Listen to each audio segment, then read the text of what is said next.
Ganda nga po, pwede po ba naming malaman ng inyong pangalan? Maricel Madrid.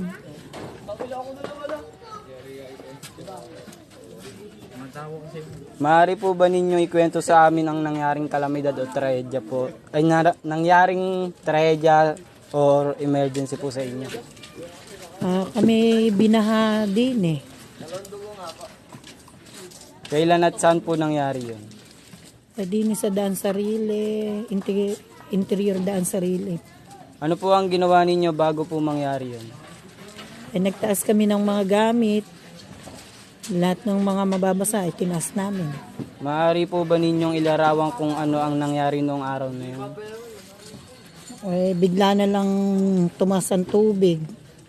Hindi namin maano kung ano kung saan nanggaling ang tubig na yun.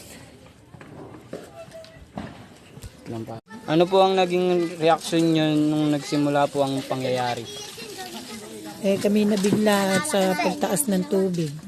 Kay Iyas po, nasalalak po kahapon. May iba po bang tao na kasama nyo noong insidente? Kung meron, paano po sila nag-respond? Paano po nila kayo natulungan? Ako lang mag-isa na andin sa bahay. Nakatanggap po ba kayo ng anumang tulong mula sa ibang tao? Kung oo, sino po ang tumulong sa inyo at paano? Yung mister ko nung dumating na. Nagtaas na rin siya ng gamit. Paano nyo hinarap ang takot pagkagulat at stress sa sandaling iyon? Wala na akong nagawa.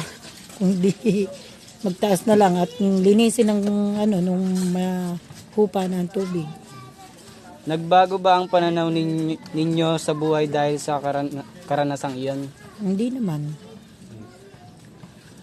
Anong aral ang natutunan nyo mula sa karanasang iyon inyong nakaharap? Kailangan pagka may bagyo na nga pala, kailangan ng magtaas ng gamit o maggayak-gayak na. Sa tingin nyo po ba, paano po maiiwasan ang pangyayari ito? Hindi ko siguro masabi kung paano maiiwasan yung pagtaas ng tubig.